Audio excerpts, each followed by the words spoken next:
Welcome to this session at Sai University. My name is Jamshed Bharucha, and I'm the founding Vice Chancellor of Sai University, and I've undertaken this magnificent project because I believe that this is India's time to establish its position, to take its place as an educational and cultural and democratic leader in the world. And for that reason, I believe that our tremendous talent in India, the largest youth population in the world, who's so ready to take on the leadership of the nation in the future and really participate in global leadership, are ready for the kind of education and preparation that we at Sai University will provide to bring out the best in everybody and to prepare our students to be global citizens and global leaders. In that context, we are launching a unique curriculum and a new unique set of experiences for our students at Sai University that give them an engagement in global affairs, an engagement with the big challenges of our time around the world, to connect them with global networks, get them involved in the big global problems rather than just going to classrooms and lectures and taking exams about the topic, getting them engaged. And it's in that context that I'm delighted we've been privileged to be able to invite Professor Sherman Teichman to join our faculty as a professor of practice in international relations and global affairs. But before I commence the program and introduce Professor Teichman, I would like to introduce the founder and chancellor of Sai University, who has made this all possible, Mr. K.V. Ramani. I'll introduce him and ask him to make say a few words about our international aspirations. Mr. Ramani is a well-known entrepreneur in Chennai who started companies at a time when India was just getting its feet wet in the software industry. He was part of the generation, together with the founders of Infosys, who are on our board, and others, to make India a software mega exporter. Mr. Ramani also helped found NASSCOM, National Association of Software Companies, that brought together these emerging software companies in India so they could try to coordinate this ambition to make India a software giant. He has, in the last few years, sold his businesses, and in an act of extraordinary selflessness, has committed 85% of his fortune to philanthropy. Philanthropy is a fancy word for charity. His philanthropy is not self-serving. He has for years given scholarships to students who are worthy but have financial need. He has for years given contributions to hospitals. During the COVID oxygen shortage crisis, he moved very quickly to set up an oxygen center.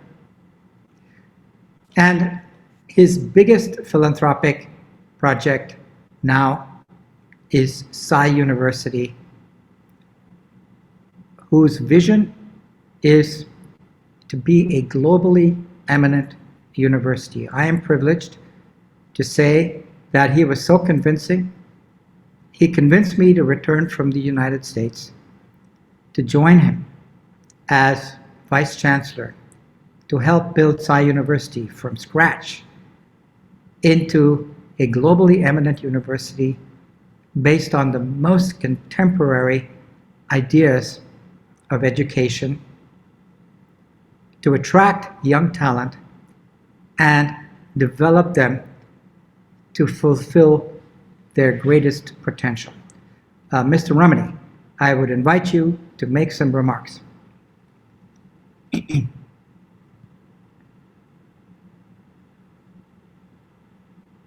You're on mute, I think.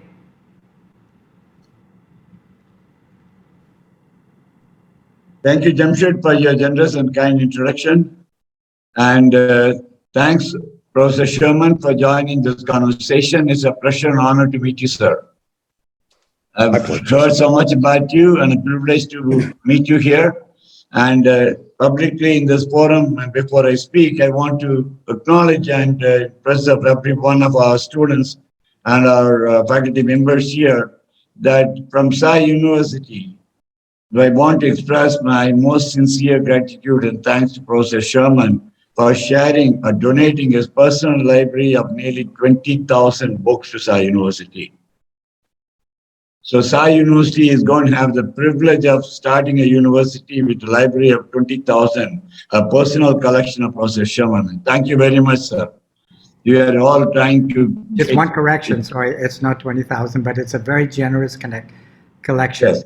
Thank you, Sherman. Yeah. My honor. And my greetings to everyone on this call from different time zones. It's a pleasure to meet all of you. Jamshed, how much time do I have?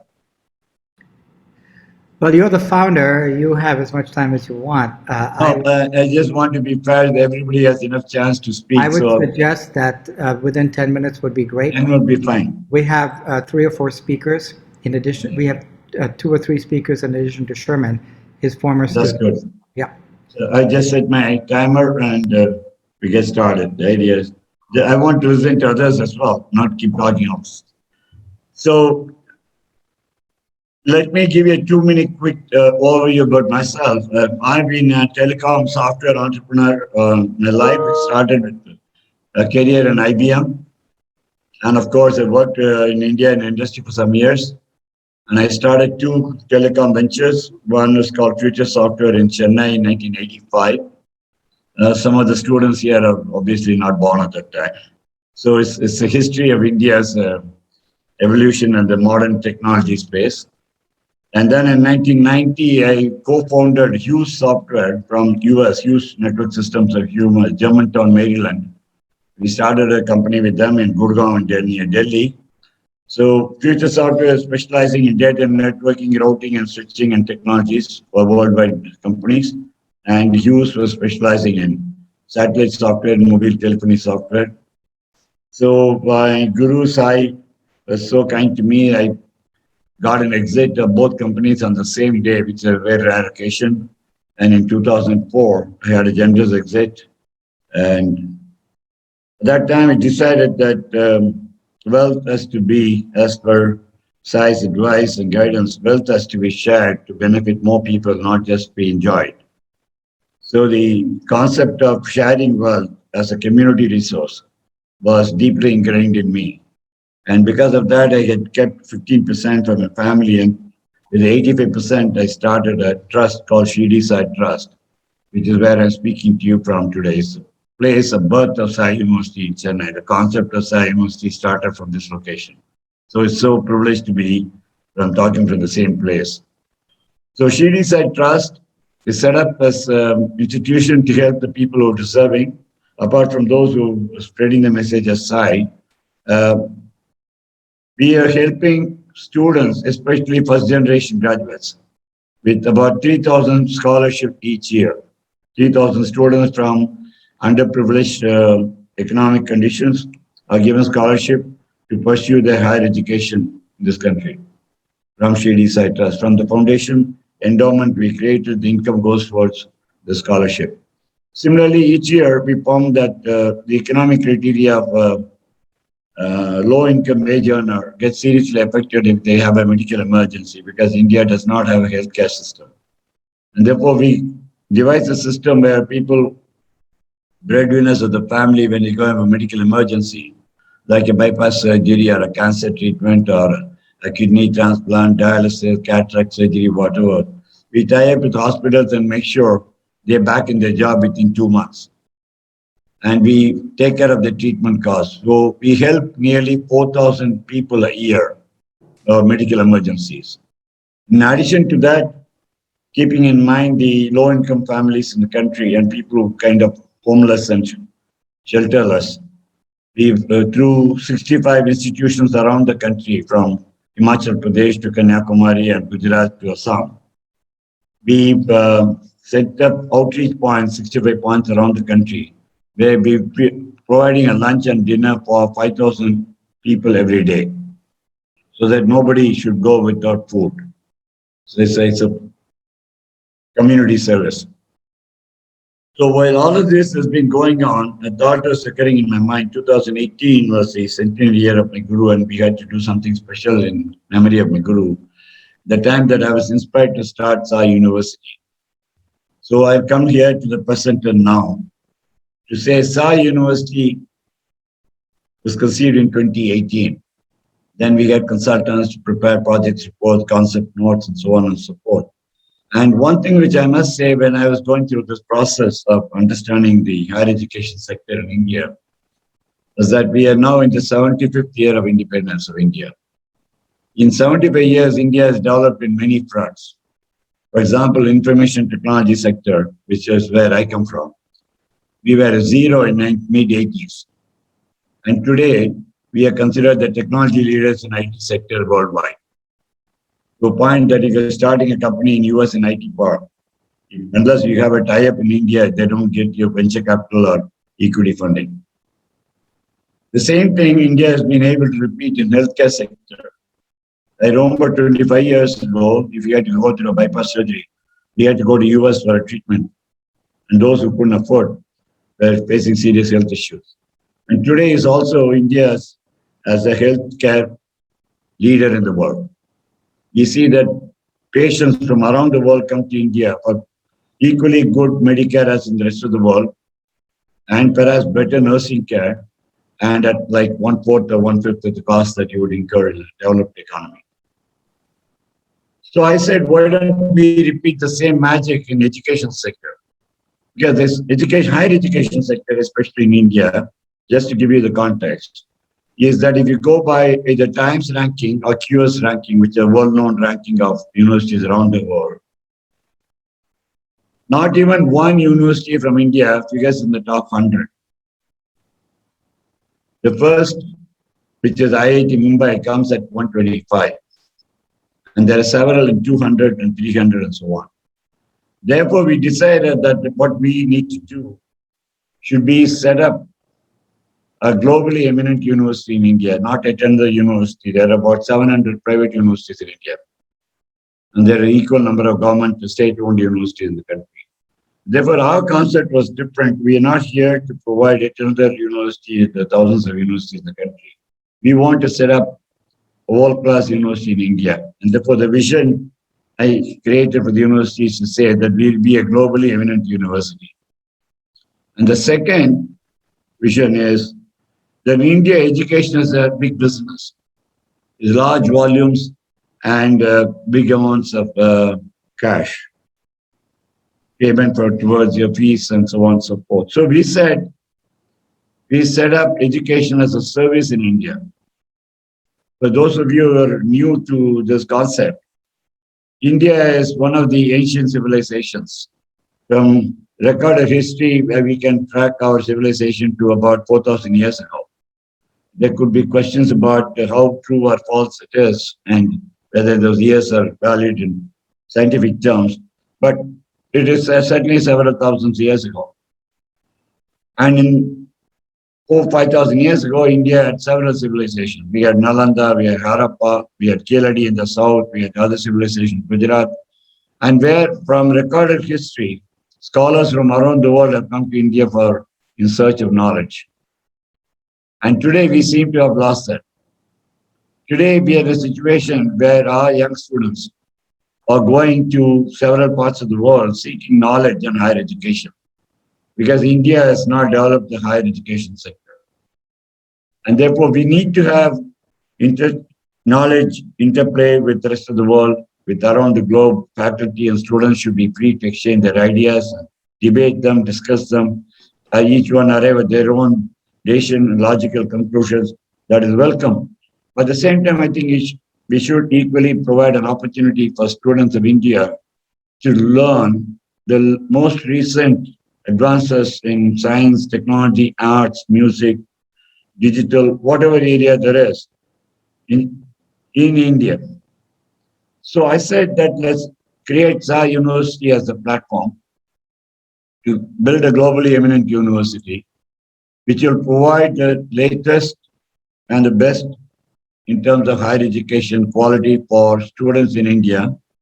And toward that objective, we are fortunate to be able to attract Professor Jamshed Bharucha as the founding Vice Chancellor of the university. And founder Professor Bharucha has also had so much experience, over 40 years of experience in the US, that he has been quickly be able to put together a team of top-notch professors from Professor Sherman, who's present here, and others, that we have an eminent faculty, which is like the jealousy of many of the Indian universities. They cannot even find one person of this stature in their faculty list. And we also set up a goal that 50% of our faculty should be of having international experience to pass on that experience to students in India. And the others would be faculty from India who should also have similar experience in various parts of the globe, West, East, whatever. We have, the developed countries of America, Canada, Europe, Australia, New Zealand, wherever, Africa. We can think of any continent that we can find best faculty, we should bring them over, either visiting faculty or full-time faculty, or some subjects to see that the students learn from a global experience in Shah University. So that is the objective. And we are very happy we are taking baby steps towards getting toward that objective. And in our mind is very clear. The road is long. It is going to take a long time, but we're making the first steps. And with the faculty present here and the first cohort of students who have confidence in our vision and joined us here, I'm sure that we have started a journey, as Neil Armstrong said on landing on the moon. It is one small step for me, but a giant leap for mankind. So in the same way, I would like to finish to say, this is a small step for all of us here, but it's a giant leap for higher education in India that Shah University will certainly achieve to become a globally eminent university in a short span of time. I thank you all for the opportunity given to me, and I look forward to being able to contribute, participate any which way I can to make the combined vision of the faculty, the students, and the founders and the board of management to make it all happen. Thanks. Good evening. Thank you, Mr. Ramani. I think you can all see the authenticity of our founder. Frankly speaking, philanthropy, genuine philanthropy, is very new in India. It is still very rare for somebody to put the vast majority of their wealth into a public service organization and to other with no financial expectations whatsoever. As Mr. Ramani implied, but I'm going to make explicit, in India, for many of the private or the deemed to be universities, there is another agenda beyond education. It's to extract resources from the institution, whether it's through the dining services or through this or that. Many of them, not all, are money-making enterprises which provide a public service in the process. But at Sai University, there is no extraction of money from the institution at all. When the institution becomes self-sustaining, which it must, because Mr. Ramani, large as his donation is, nobody can provide infinite resources. So we will have to become self-sustaining.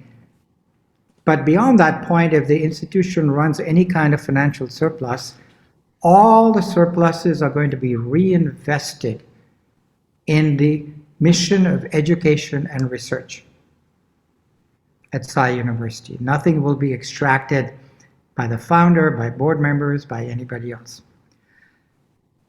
So now let me move on to Professor Teichman. I first got to know Sherman, I'll call him Sherman. I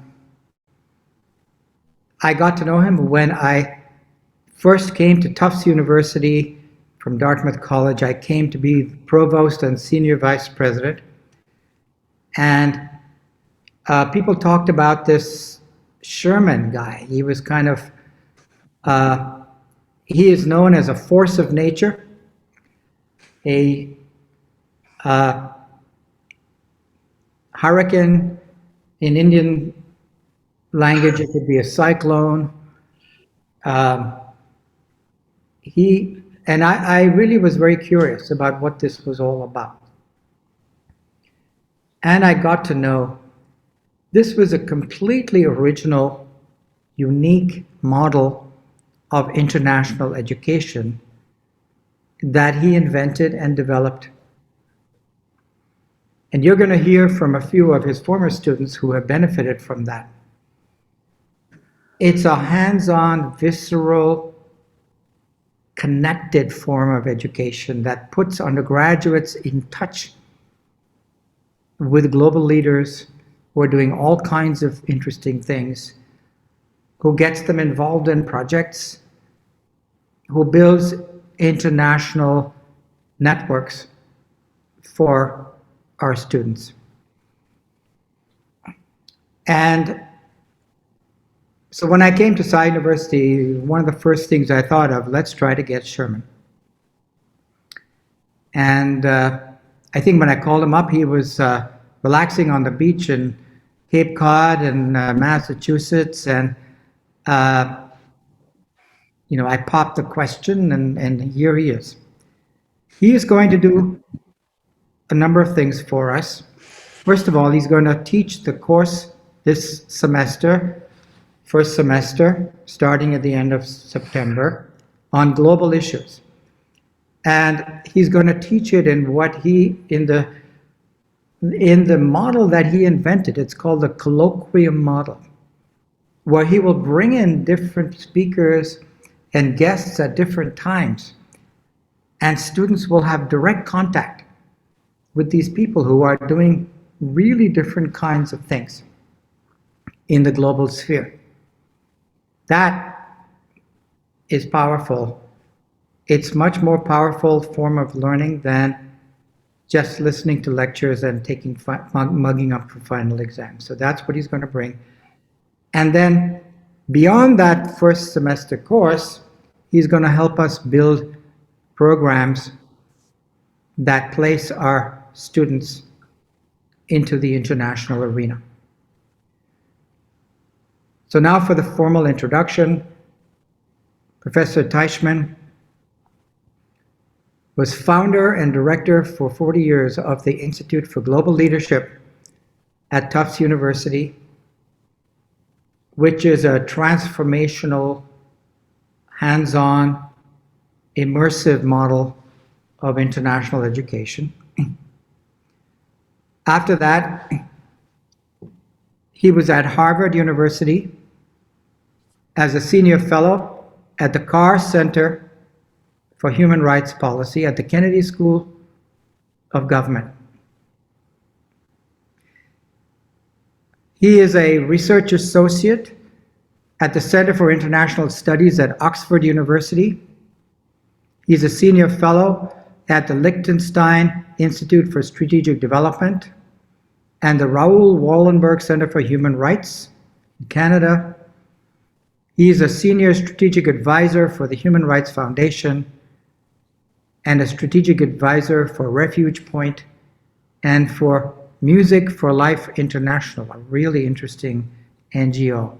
He serves on the advisory boards of Seven Foundation, the Mind Brain Center on War and Humanity, the Internet Bar Organization, Council for European Studies, and he's a contributor to Europe Now, Daughters for Life Foundation. He's on the academic board of the Combatants for Peace,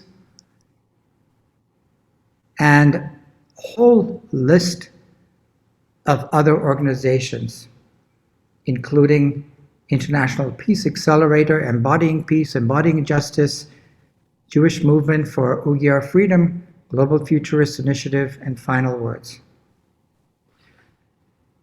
He has recently been appointed by the Albright Institute of Wellesley College as the inaugural mentor. And he advises students at Harvard in their International Relations Council. Welcome, Sherman Teichman. Jamshed, Mr. Ramani, it's a distinct honor and pleasure to be with you. Can I be heard? Can you hear me? Yes, you can. Sherman is joining us from Boston right now. I'm sorry? I'm speaking to you from 8,210 miles away. I'm at the easternmost part of the United States in Cape Cod. This morning I ran my dog for several hours, and listening to what I'm allegedly involved in is very intimidating to me. But the first thing I can say is that my dedication of my time is to honor Jamshed and Mr. Brahmani and Sai. Sai University is going to be remarkably distinctive, unique, and powerful. And this is where I want to invest tremendous personal time.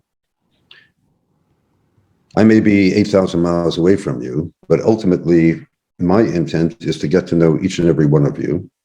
I think what is distinctive about what I've done with teaching is to invest in individuals, to care about you as individuals, to understand you.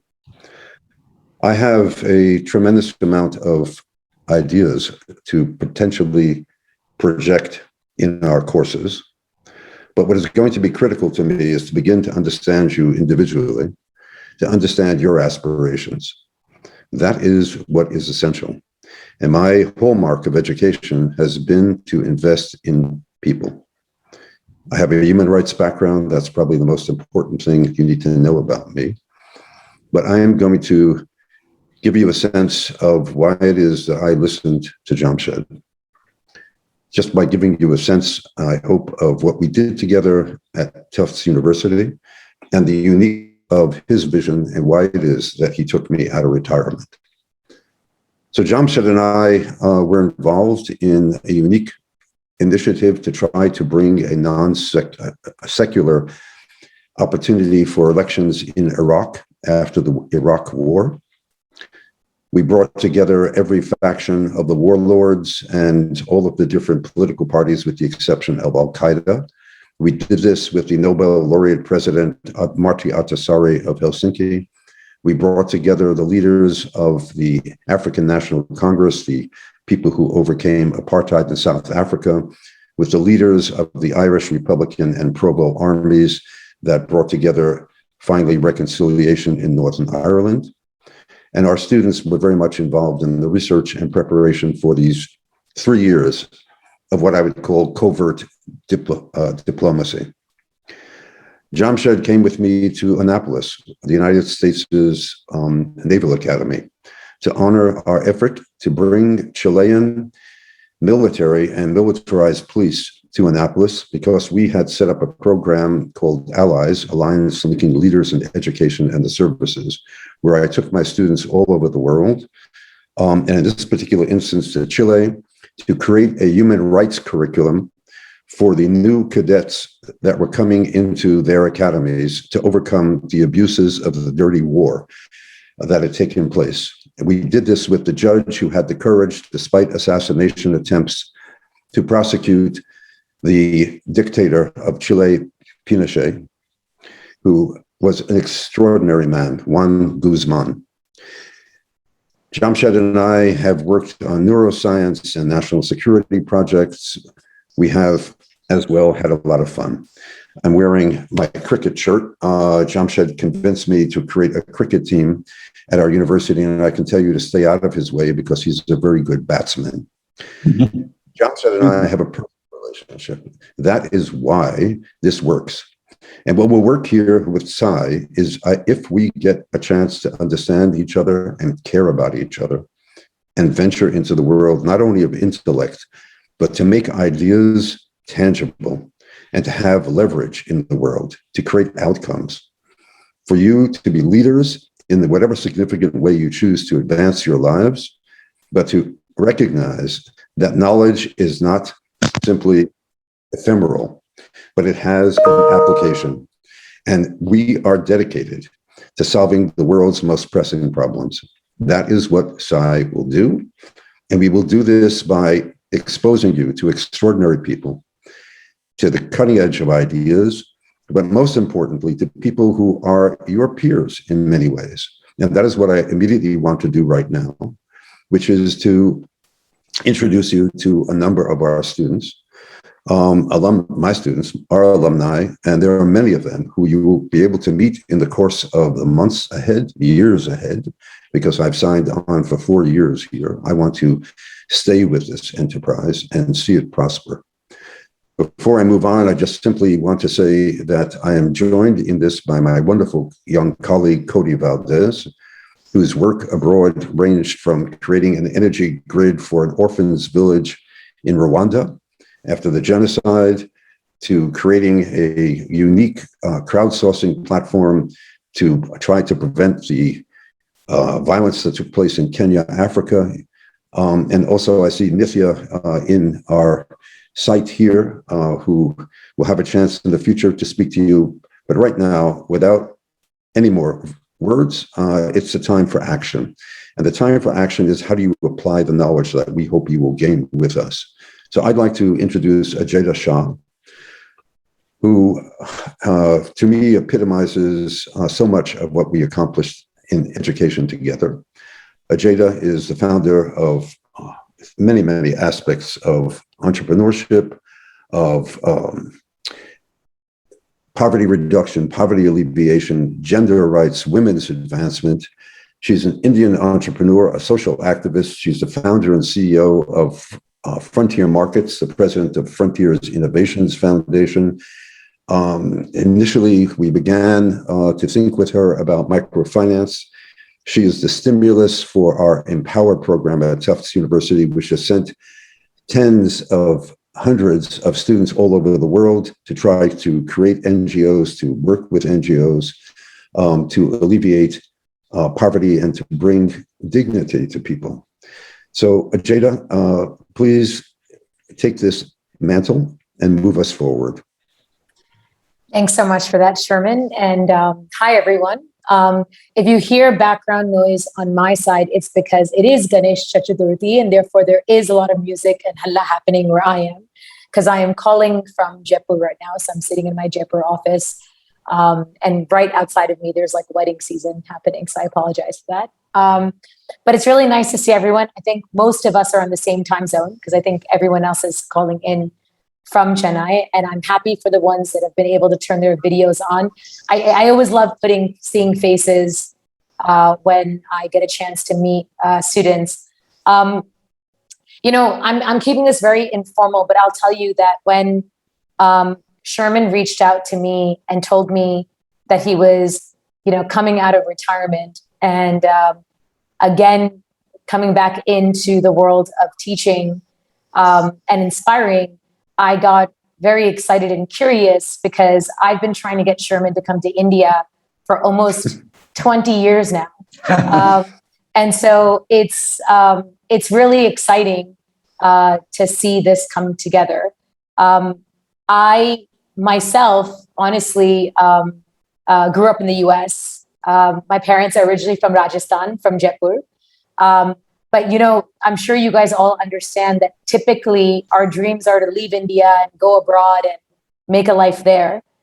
So you can imagine for the last 18 years, I've been living in India, working in rural villages, and not spending time in America. And everyone says, Ki, what made you leave the cushy world of America and come to India? That normally doesn't happen. People don't leave India to go to America and then come back to India in that way. And I said, as a student, I did. Well, yes, but let's be fair. I'm 37, and these kids have a very different world. Swaminathan did. Journey.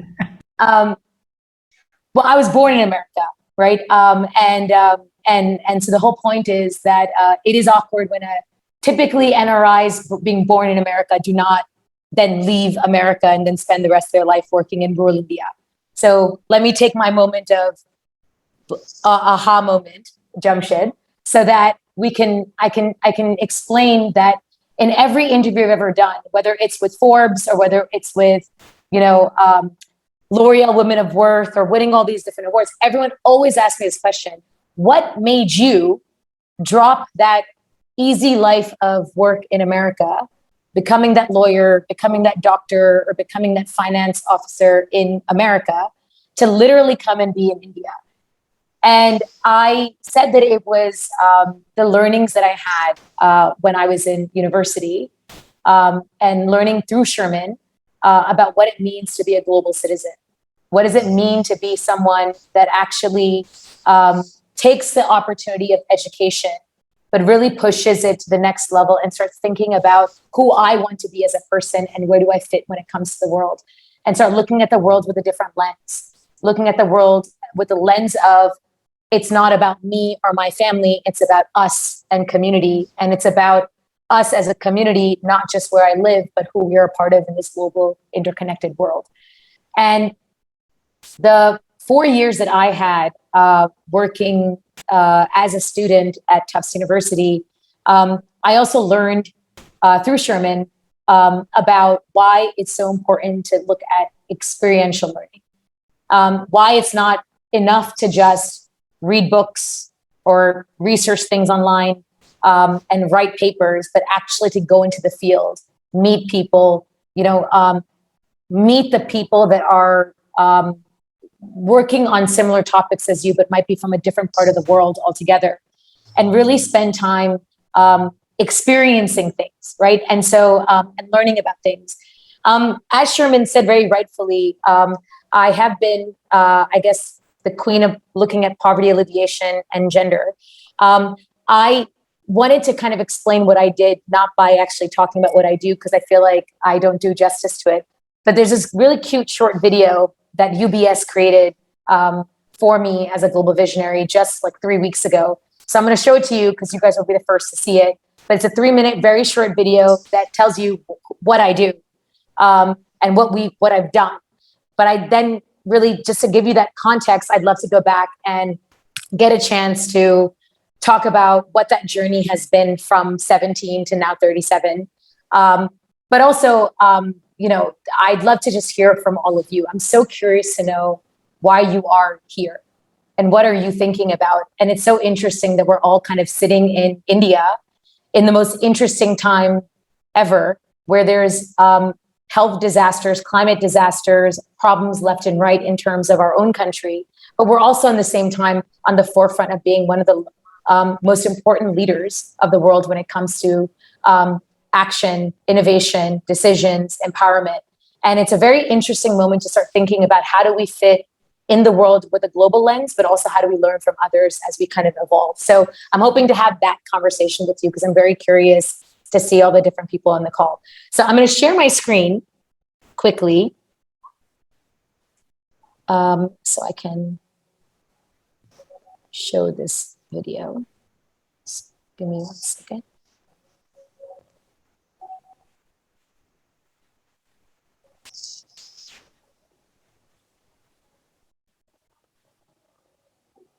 Okay, can everyone see this screen?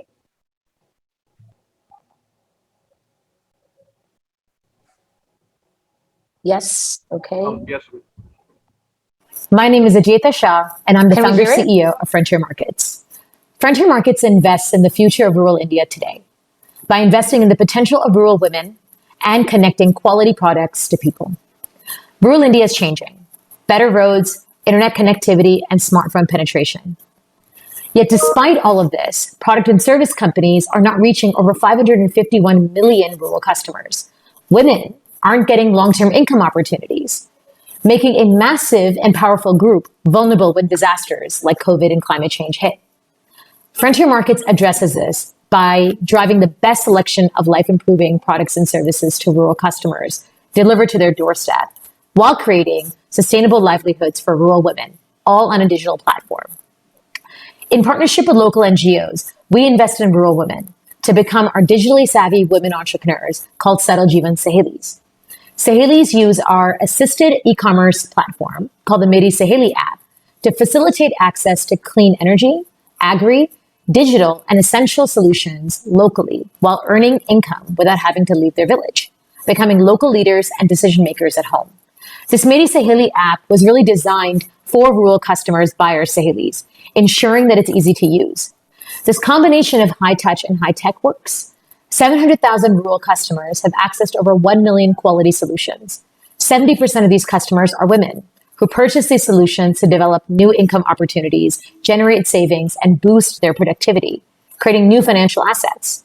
Sahelis have earned real income, investing in their children's future. We envision becoming India's largest rural platform, connecting 30 million customers to quality solutions with 100,000 rural women entrepreneurs, driving this marketplace. A powerful platform that becomes the voice of the rural customer, dictating the future of innovation and products and services. At Frontier Markets, we're building the future of rural India today, giving the rural customers the dignity and opportunities they deserve to create a better life, while also reinforcing that investing in women is smart business and the key to poverty alleviation at scale.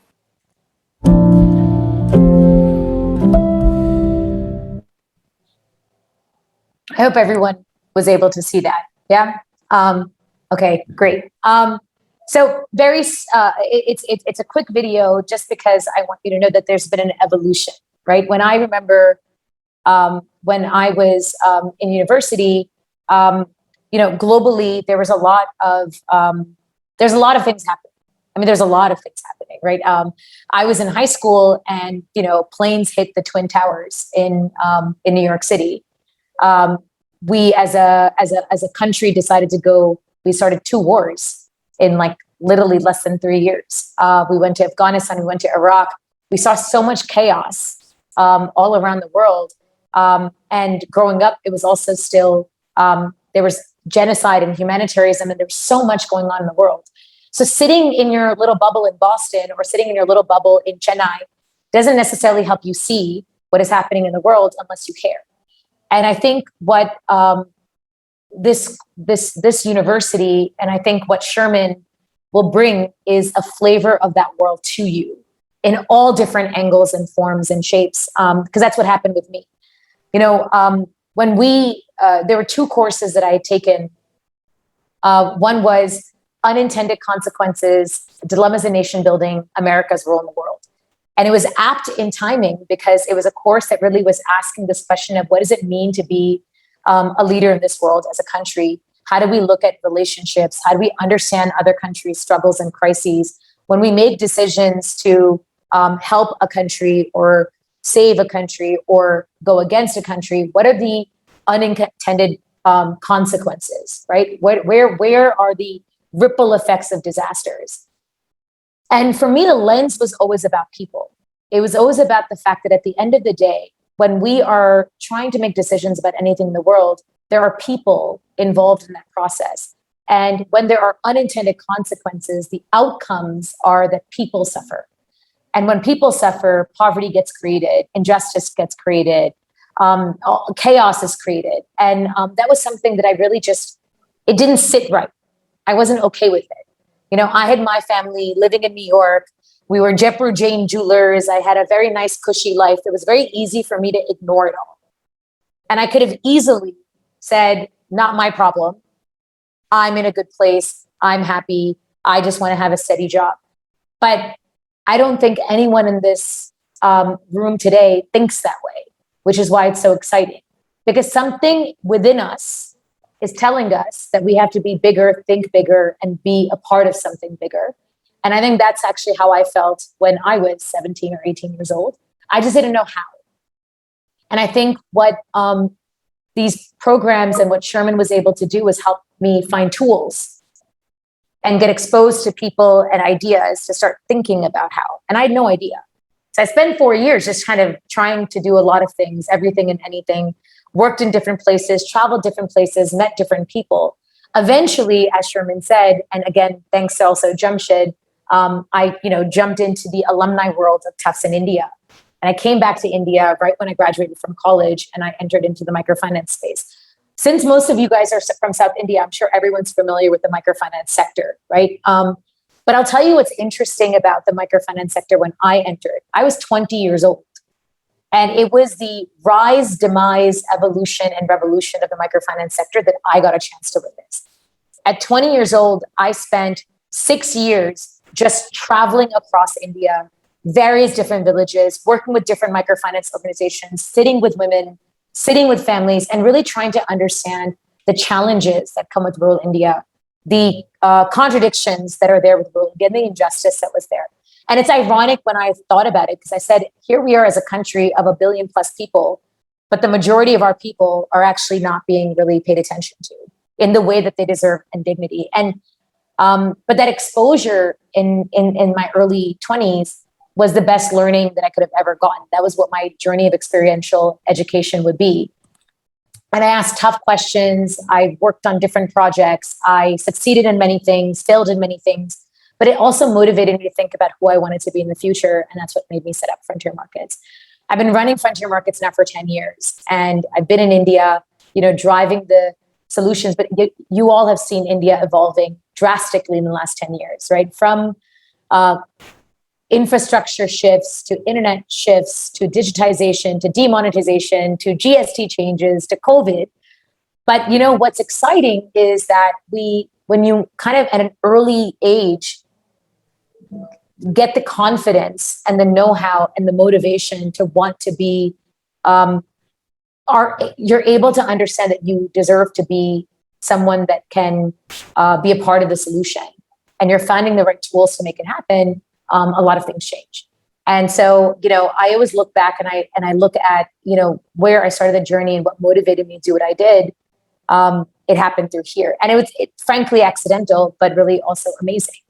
I'm really curious to know what brings you all here. And I'd love to just kind of get some people to give me their perspective of why you're here. And I'm also here to just answer any questions that I can that will, help you think through what's to come and what this journey is about. The only advice that I can give to all of you is that, first I'll say, congratulations for being here, right?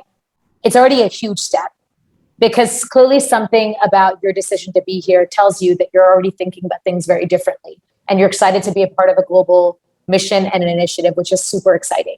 So that's the first thing that I'd say. Second thing I'd say is this is a journey and it's a marathon. It's not a sprint, right? It's really important to just be inquisitive and be exploratory, and be communicating and work with each other and bounce off ideas with each other and always ask questions and always try to see how much more you can learn, because this is the most incredible opportunity to make that happen. And the third, I'd say, is take risks. One thing that Sherman's always taught me is he said, never take the easy road. If something is too good to be true or too simple and too easy, it's status quo, which means it can always come back to you today or tomorrow. Something that's innovative, something that's disruptive, something that's challenging, something that's really out of the box is worth exploring, because this is the time to make it happen. I'm curious to know how you are looking at applying this into your own journeys of who you want to become in the next 4 or 5 years as leaders, whether that's within India or outside of India, and see how these tools can kind of take you there. So that's kind of all I have to really say. Yeah, Sherman, please go ahead. I'm just asking you, Ajaita, if you will commit yourself to the journey yourself, to this. Yeah. So, when Sherman told me about this initiative, I was really excited. Again, if you all just look me up, I've been coaching a lot of universities. We love taking on students for projects in India. I strongly believe the future is India. And I also strongly believe there's a lot of work that needs to be done. And I think that the time to get into experiential journey is now. So I would absolutely love to engage more students to understand how are they thinking about what they're thinking, but also formally try to figure out how we can, coordinate with Sai University and create projects so that students do get an opportunity to work in rural India with us. And we can look at various different angles, whether that's agri, finance, digital, gender, but it's all around the rural reality at this really interesting scale. So we would love to open that as an opportunity, especially because I know there are a lot of students that are coming from a data and science background, but also liberal arts background. It's a really interesting experience to take some skills and apply it to big problems. And so I would be more than excited to formally figure out a way to make that happen. Thank you. Ajaita, I would suggest that, because we have one more speaker, Adam White, maybe we'll have Adam's remarks and we'll open it up for Q&A. Sure. So I actually have to go in 5 minutes. Today's Rotij and Ganesh's birthday, so I do have to leave in 5 minutes. Does anybody in 5 minutes? Anybody have a question? Rishita? Yeah. Good evening, everyone. It's such a great honor to sit here with such great academicians, our founder, Mr. Ramani, our Vice Chancellor, Mr. Virucha, and Professor Sherman. Ajaita, actually, when you were speaking, I had goosebumps. Actually, this is what I want. This is why I'm here. When you were talking your plans when you were 17 and 18-year-old, that is just the present Rishita, what you were back then. And I'm just so excited. And I want to know, how can I just work with you? I see myself, this is the future Rishita, as a successful entrepreneur, working for people, working with NGOs, women empowerment. And, I just want to work with you. And I don't know how to put it, but I want to work with you from now itself. So Rishita, first of all, thank you for being the first to actually ask a question, because that's the first way to always take impressions. So I would love to do a mentor session with all the students at some point, because there is an art and a science to making sure you get your dreams come true and you can work with, different colleagues, and not just me, right? I mean, when you hear Adam and when you hear all the different people that you're getting a chance to hear, Sherman taught us this I still remember this so clearly, because every time, I was you when I was meeting who I thought were my role models. And, you've done the first step. I think that, ideally what we'll do is get a chance to get to know you better. And as I said, I think the easiest way to design this, and again, I can talk to Sherman and Jamshed about this, is ideally, as we're looking at the curriculum, when there are breaks, are there chances for us to open up internship opportunities for students, right? Because I do believe it is about growth through experience. And I think that, that is why I'm here. I mean, I told Sherman this. I said, I'm more interested in not lecturing to kids, but actually getting a chance to work with them. So, it is something that I'm really looking forward to. So, Rishita, I will remember your name. And when Sherman and I have this conversation later, we'll have that discussion. So thanks so much for that. Thank you. Thank you so much. Thank you, Rishita. Maybe one more. If there's a question, comment. Sir? Abhinav? Yes, sir. Good evening, ma'am. I wish to have just one question. Ma'am, you wish to say that you want to change India, and that's also one of my wishes. I also want to change India, and more specifically, I want to change Tamil Nadu in specific, because, let's not be over ambitious. But even in the rural areas, the main problem when it comes to is education, really. There are not a lot of people who are being fully literate. And I feel, and one of the main approaches of Sai University is a different kind of curriculum, a curriculum which is quite different to what the Indian education system holds. But I want to know, what is your opinion of the Indian education system? Does it need to change for India overall to change? The rural system, the rural area, the people in the rural areas, for them to grow, does the education system has to change? Yeah. So yeah. I mean, a great question, and I think it's a very valid question. So let me answer it a little differently, right? So, I mean, I've now been in India for 17 years. So I've seen actually a lot of shifts in the education system already, in very practical ways, right? There's the ed sector is very complicated, right? Because you have all these nuances. And again, if you add a gender lens, it's even worse, right? So girl-child education, girls are the first that are always told to stop getting educated because they have to get married.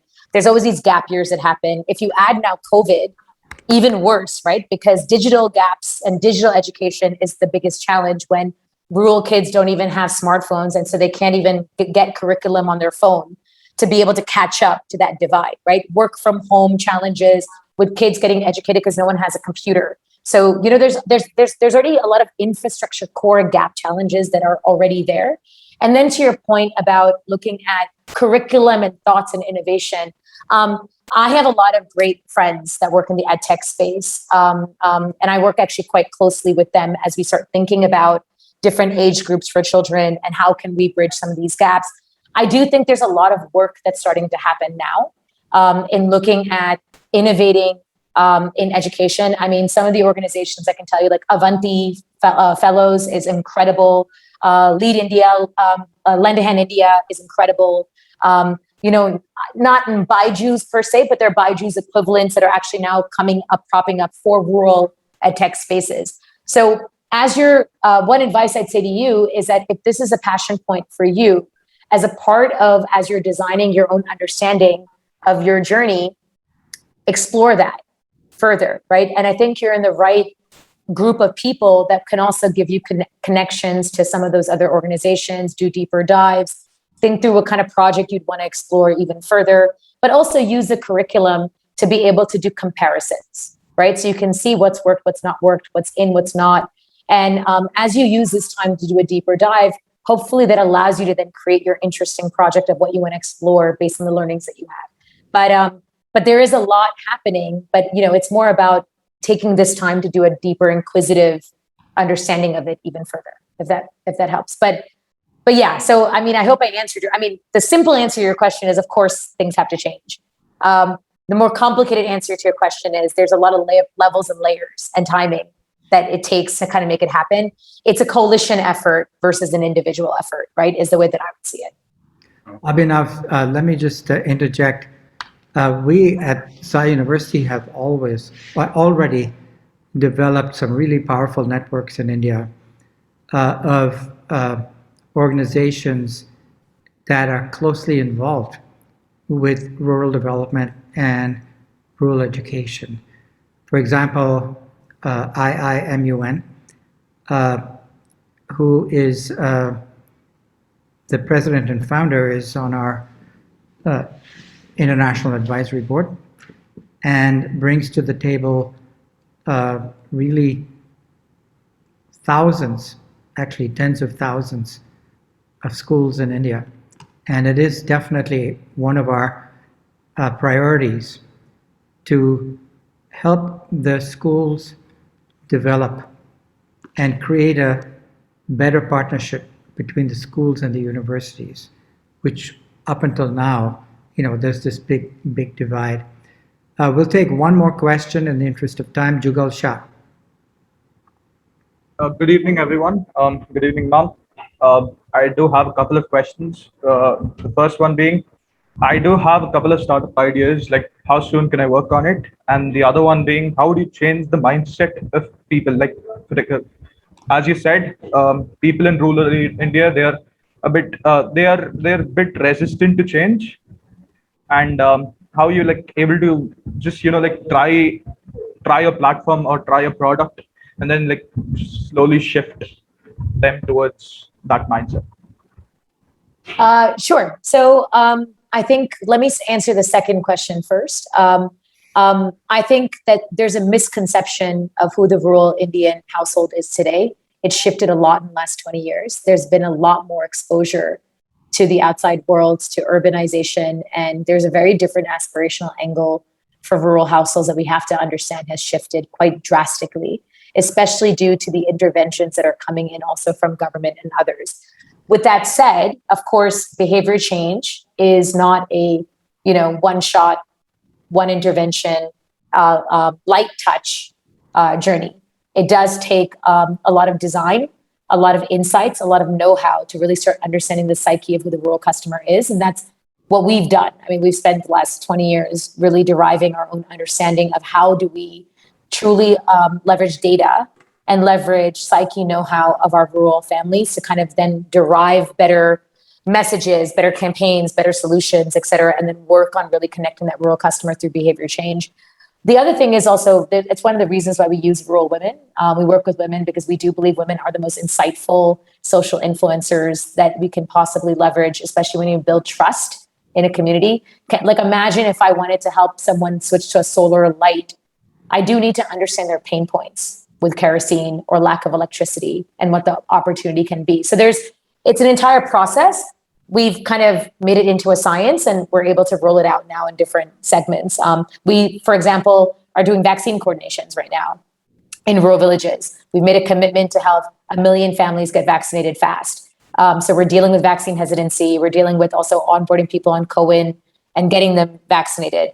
But you know the rural customer in a different way, which is why you're able to actually derive better messages to kind of make sure that you're addressing them. The first question that you're asking, write down your ideas, right? But I'd also say, I always encourage this. I mentor a lot of startups, like a lot. I think I mentor about 100 startups right now in India. And many are women, most are young.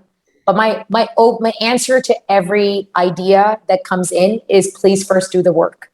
Do the research to see what's already out there.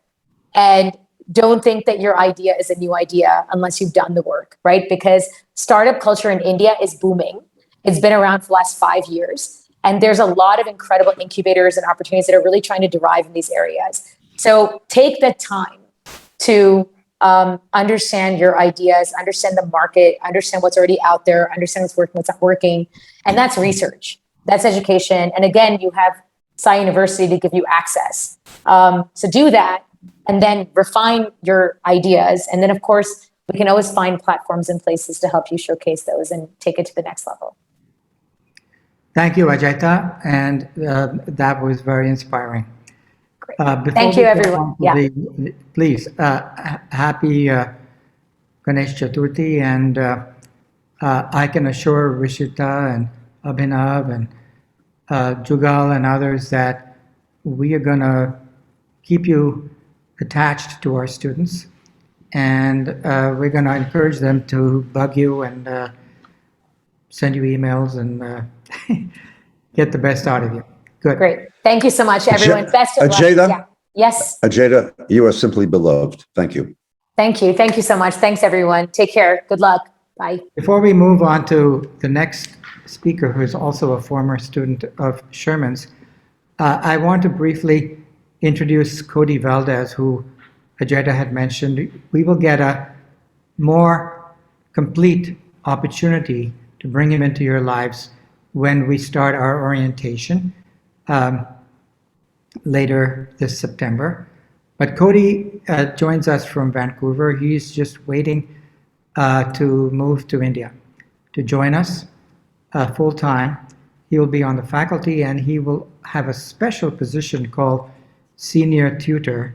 He's going to bring to India really a unique model of tutorials where he will work with each and every student to find where they are, particularly in the area of communications, but also in global affairs. He will be Sherman's colleague on the ground at the university and lift you up to where you are. And once we launch international projects, Cody will be the one overseeing and supervising the students. So we will have another opportunity to introduce Cody. Okay, Sherman. Wow. Mr. Ramana, you spoke earlier about the moon. What Psi is about is going to happen on so many different levels. And when it comes to the moon, there's an overture that's being made by Oxford University through one of my former students to think with Psi and the NASA, National Aeronautics Space Agencies of the United Kingdom and of India about space governance. We are going to be tremendously diverse in our thinking and in the way that we want to expose you. So from the rural villages of India to outer space, we have challenges ahead of us, and we will explore them as best as we can. Cody is going to be instrumental. We have been joking about him being the linchpin. Cody, can you just say hello for a second? Yes, hello. I really do look forward to meeting you all individually in the coming weeks. In the interest of hearing from Adam, I'd really love to move the agenda forward today, but just to say that it's a pleasure to be here with you now. And we're going to do great work together. Thank you. Adam White, what a character. Adam was my first engineering student to take the liberal arts curriculum that I particularly emphasized. He changed my world, and he is busy changing the world around him. There's so many things I could say about him who I really care deeply about, as I do with Ajaita. But I'm going to ask you to introduce yourself, but I think you are now up to 101 countries or 102 countries that you have worked in. What is it that you're thinking about with us, and what do you do? Sure. I think, can you all hear me all right? Yeah. I think what I'll do is maybe take about 10 minutes so that we can save time for whatever questions at the end. Does that sound about right? Am I right on the timing for that? Perfect. So I'm going to try and show some images. These are all photos that I've taken, and it'll kind of show some of the work that I've done and a little bit of the story, like you heard from Ajaita. So let's see if this works.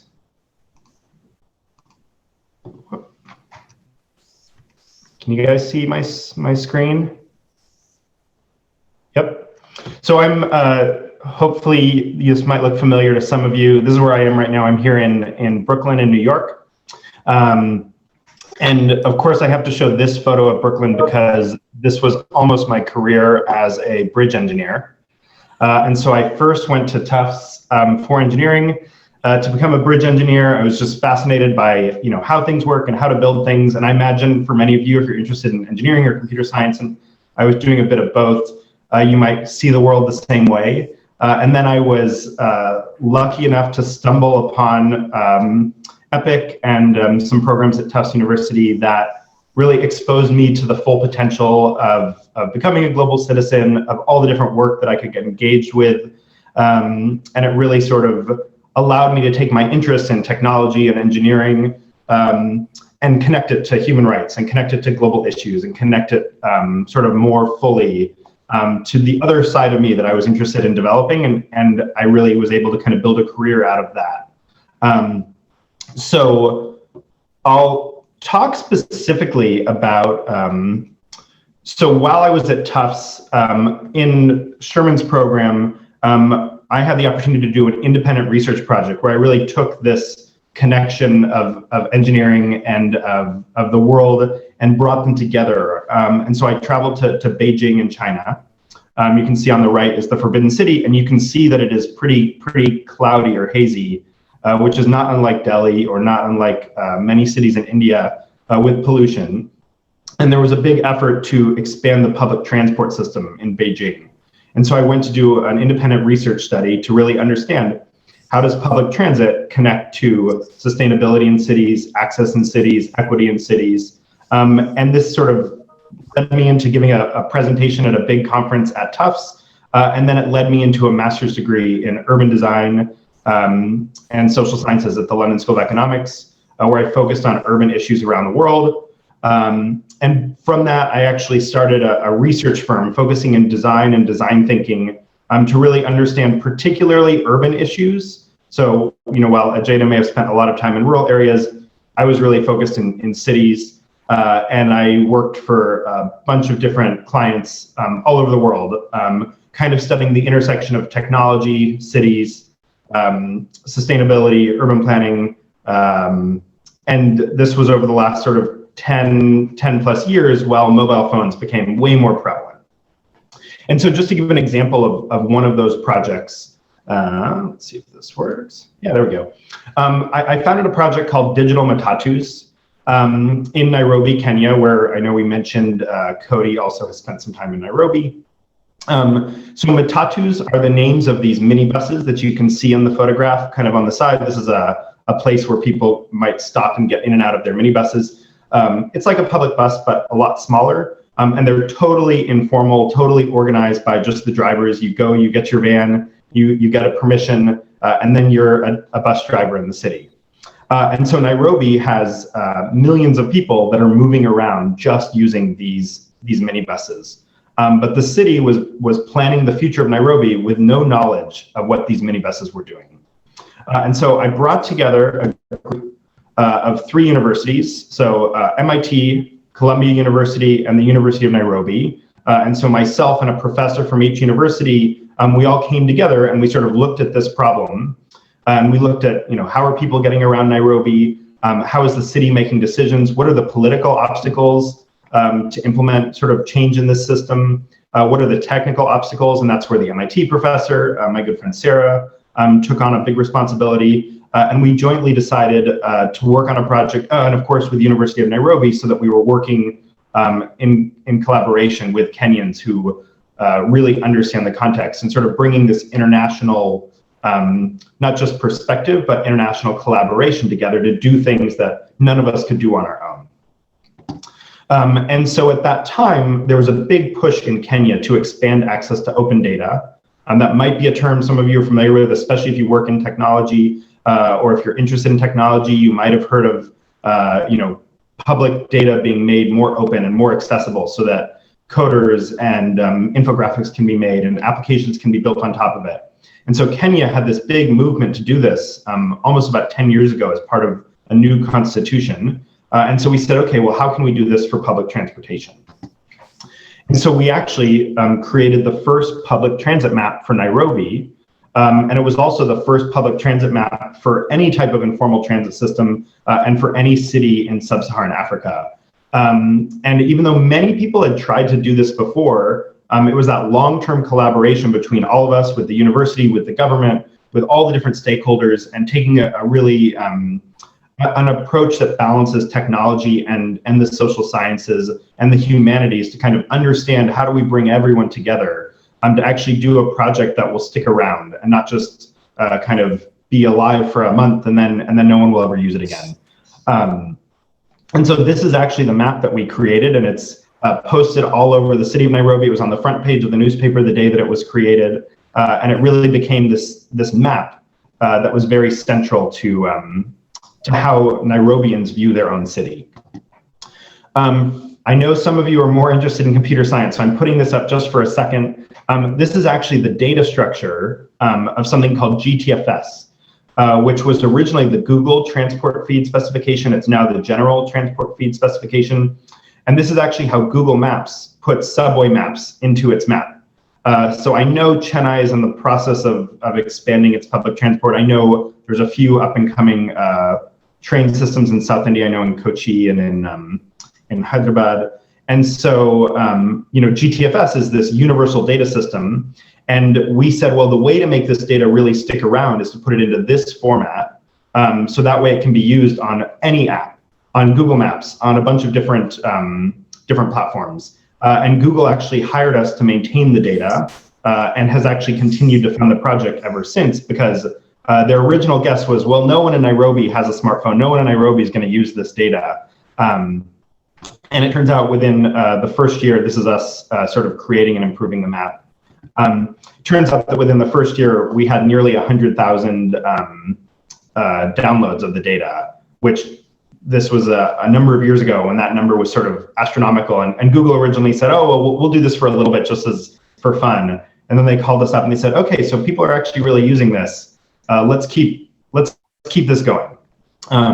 So that's just one example of the type of work that I got to do, and I really give a lot of credit to the sort of hybrid curriculum that I was able to create, and some of the sort of deeper discussions, and a lot of it also came from the community. The community of my peers that was formed through some of these programs, but also the bigger community of alums, of experts, of different people who I met through all of these different programs. Today, I actually run an organization called Atlas Workshops. What was interesting is that I was doing work in Kenya, I was doing some work in India. My first trip to Chennai was probably about 10 years ago. And actually this past weekend, I was just at a wedding here in the US, but it was a Tamilian wedding. So I had my first idli sambar in a long time. But I started Atlas Workshops to expand these types of opportunities and connect students to long-term projects in a range of different disciplines in cities and places around the world. One of our main places that we work is actually in Athens in Greece. And it's really interesting, the potential to kind of look at short and long-term impact of history and of humanities and of political science. This is the Acropolis in Athens. And it was interesting hearing from your professors about some of the lost history, even in India, and the position of India to kind of tell more stories about its past that can really shape the future. And I think that's really important and interesting. So now we work with universities and schools around the world and help connect them to long-term projects and create all sorts of opportunities. And so, for example, our goal is to really inspire some of the same things that I learned originally with Sherman when I was at Tufts, but to sort of take that creativity, develop one's curiosity, and start applying it to real world things all over the world. And so, for example, we just took a group of teachers from here in the US to Iceland to look at the frontiers of climate change and think about the impact of glaciers, the impact of climate change on glaciers, and what does that mean for our future.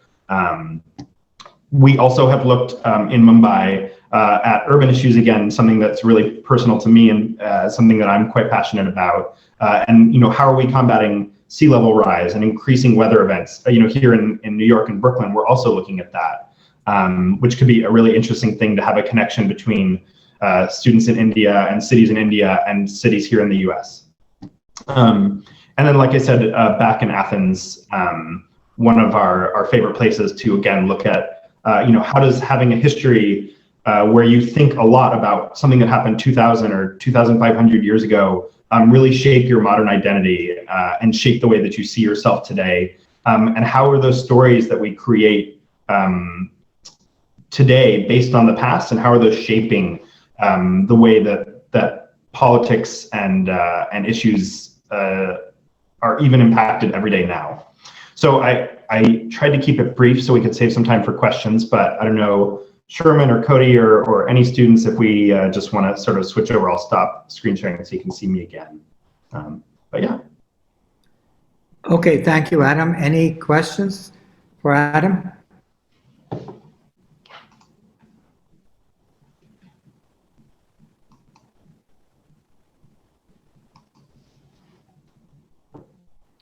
One thing you learn from me is if nobody asks a question, I will call on a student at random by name. Okay.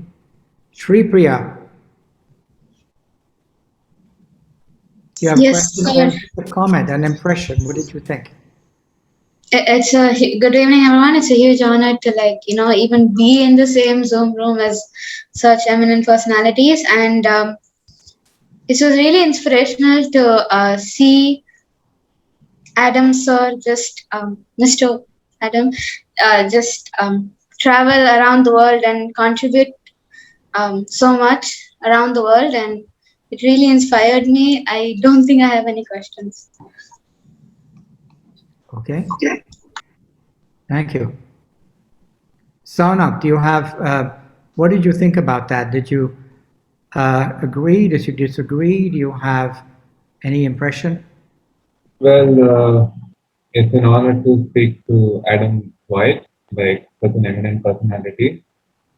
And he has worked with so many universities and colleges and worked on various global factors as well. It just inspires me to become an entrepreneur like him. And I just wanted to ask him that, and like, what inspired him to start this workshop and help this these underdeveloped communities to advance further up in upcoming years. Like for example, Kenya. For example, in Kenya, you have you started an app.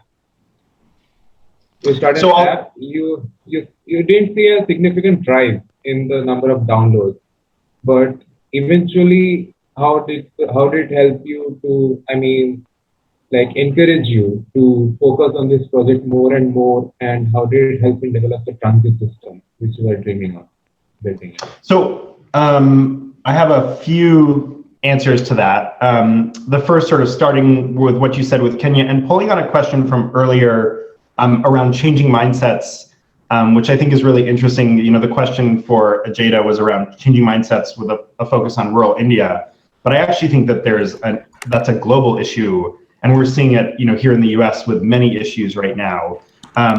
And I think that the sort of short answer to that, which connects to your question, you know, it's around the sort of humanities and this deeper understanding of design, especially when you're talking about technology, and how do we make technology that's really relevant to people and really understands the challenges of really diverse users. And so in Nairobi, the downloads was one sort of indicator of success, but it was actually the way the city changed its planning policies. That was actually what we were looking for. And for us, the downloads was a nice metric, but most people who downloaded it didn't dramatically change their life. They still took the same route every day. The real change was now the city said, wait a second, a lot of people are taking this route. We can't just tear up this road. We can't replace this, or maybe we should put a train here, rather than a planner who's never been to Nairobi instead deciding where to put the train just by drawing a line on a map. The sort of other piece of your question in terms of access and sort of my interest in working in Kenya, I think it came from relationships with Kenyans, and sort of seeing my ability as a foreigner who, you know, my time spent in Kenya changed how I view here in New York, changed how I view my home in Los Angeles. And at the same time, my perspective from outside was really helpful to the Kenyans that I was working with. And so we always would see each other as equals in our collaboration. And and understand that we each have different strengths and weaknesses in working in this type of project. The sort of final part of your question, sort of in starting this work, part of it just evolved really naturally, where we got, we did work for the World Bank, for the United Nations, for Google, for McKinsey, for just tons of companies who just sort of would hear about our expertise and would call us up for help on different projects. And our favorite projects were always with small local organizations and startups, because they were usually working on really interesting stuff. But we would use some of the other clients to pay the bills, let's say. I think the starting Atlas actually came from when a school said, hey, we really like this research that you're doing. How can we get involved? And we sort of said, well, why don't we start a project together that you guys can lead, but we can help maintain it. And so it's that opportunity to create, I think having an internship with Ajaita, for example, would be amazing. But sometimes you want to start your own project. And so we can provide that infrastructure to support creative projects and research all over the world independently as a class. And so I think that's where that got me really excited. And that's where I've been focusing my energy for the last maybe seven years now. Thank you, Adam. I'm going to give the last question to Veda. And after that, I'll ask Sherman to make some closing remarks. Hi, I'm Veda, and thank you for this session. It was really interesting. So my question is, so I'm from Cochin, which is in Kerala. I don't know if you know the place. So one of the most reoccurring problems that we face in Kerala are the floods that have been happening for the past 4 years now, around the monsoon season. And every time lots of cities get flooded and the housings are they get destroyed. And every year after the floods, they rebuild, and the same thing happens next year. It doesn't really seem to be changing. And do you have any? I've been thinking about this problem since I kind of closely related to the floods, as I volunteered 2 years for the 2 years, and I've been thinking about how this problem can be solved. So do you have any ideas or anything? So my answer, I've spent some time in Cochin, and I've spent many hours in traffic in Ernakulam. So I sort of understand this as a personal experience just a little bit. But I think my best answer is, I live in New York, and this past week, if anyone saw in the news, my building flooded. And they're doing exactly what you said. They're building the exact same thing. And so I think my answer to your question is, I definitely don't know the answer to this problem, because if I did, I would be doing that. But what I'd love to do is come up with a way for us to work together to say, okay, this is a problem in India, this is a problem in New York, this is a problem in all these cities, and how can we build a connection and a project across all these places around something like that? And let's see, what can we learn from each other? Where is the problem the same? Where is the problem different? Because the solution is not going to be identical in New York and India, but there's also going to be a lot of shared learning that can happen. And I think that's the part that really excites me. So. Thank you. Thank you, Adam. Veda, I'll just follow up by saying that water, I think we all know, is one of the big challenges of our age. At Sai University, we've made it a priority to study water as a resource from an interdisciplinary, in an interdisciplinary way. Obviously, there's an engineering side to it, but there are socioeconomic angles, environmental angles, humanistic angles, and so on. And we're building faculty. There are legal angles, and in our law school, we have faculty who are interested. But the point I wanted to make is, we have on our computer science faculty distinguished professor Kriti Ramamritam, one of the most highly cited computer scientists in India. He is interested in smart cities, smart energy, and smart water. What does that mean? Well, you'll have to find out, I guess, when he talks about it in the classes. And we're going to use our campus, which is under construction, which is a once-in-a-lifetime opportunity. you can move into a campus that's already there, but to be involved in a new campus that's under construction is like being involved in a new city under construction, where our Sai University students will have a chance to work with Professor Kriti Ramamritam on trying to build a smart campus, where with sensors, with data analytics, we can track the utilization of water, the waste, where the waste goes, the quality of the waste, the quality of the water, and really try to create a national, international model for a sustainable campus, and have students own that in many respects by, in part, getting their education by being involved in these projects from the very beginning. So water definitely will be a topic. At this point, I want to thank you all for joining. I know it's late, and I'll ask Sherman to make his remarks. First of all, to all of you who have participated, welcome. I want to get to know you. It's clear that when I understand that you've asked questions, whether it's Rashita, Jugal, or Abhinav, Veda, etc., that I have a better chance of understanding what your passions are. I need to understand them so that I can create a curriculum that is meaningful for you.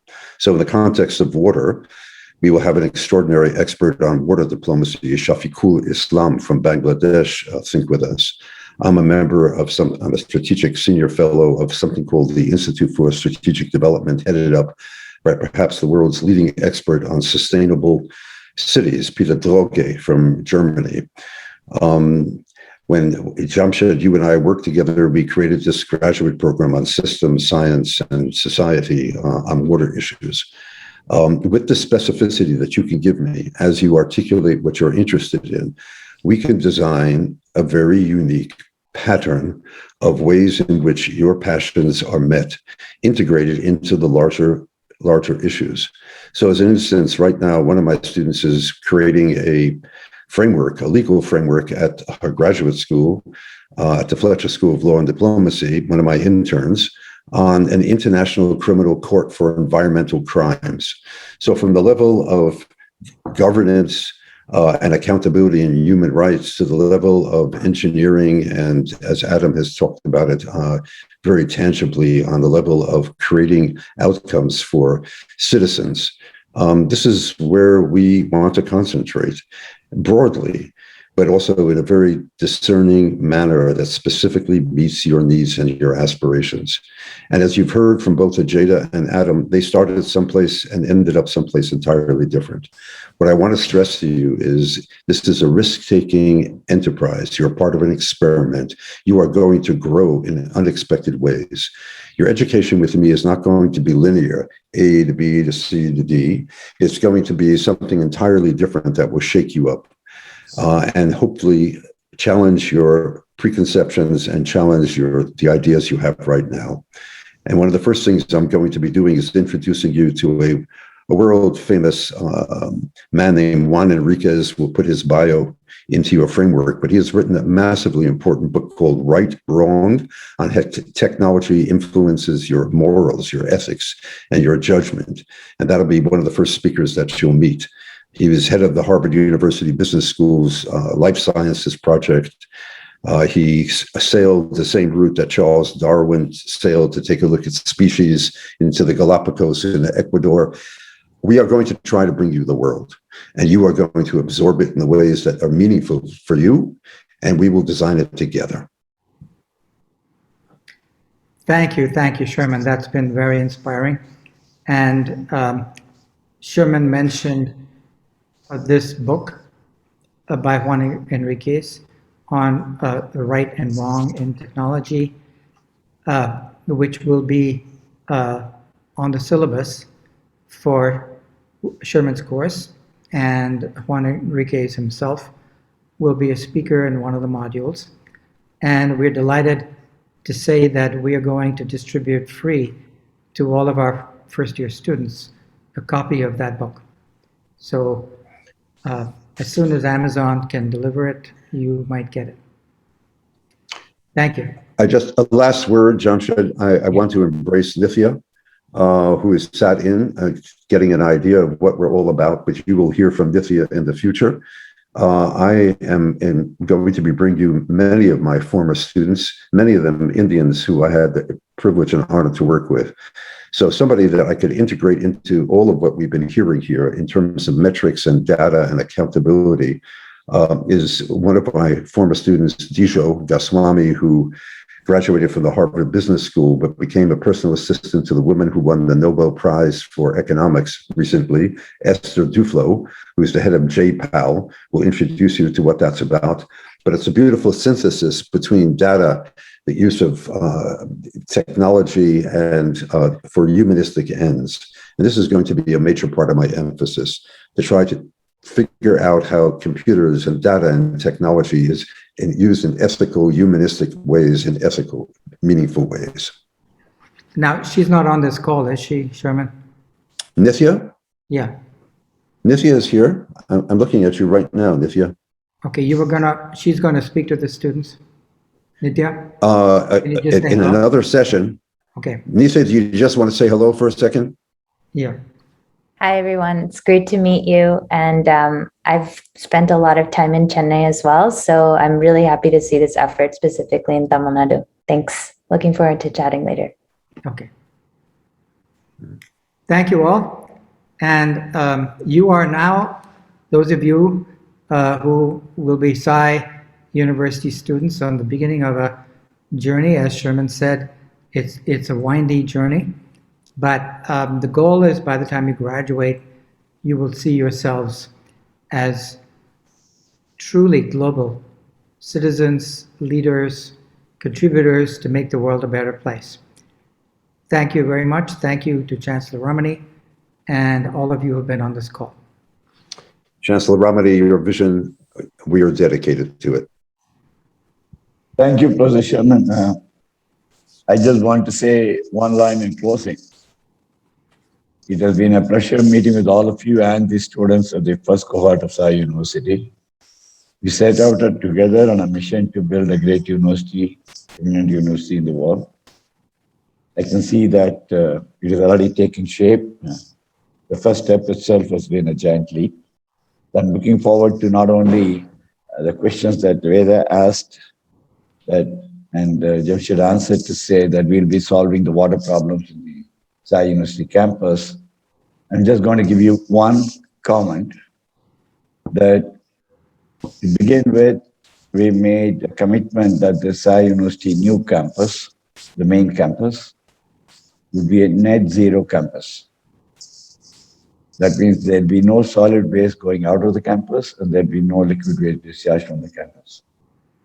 The whole campus would be designed on a sustainable environmental basis to see that we start with saving the environment ourselves in our campus and see the impact of it and then talk about it to the rest of the world in our papers and studies and lectures and books. So I think we made a great beginning. Come, let's build Sai University together. Thank you. Thank you, everybody, and good night. Good night. Night. Namaste.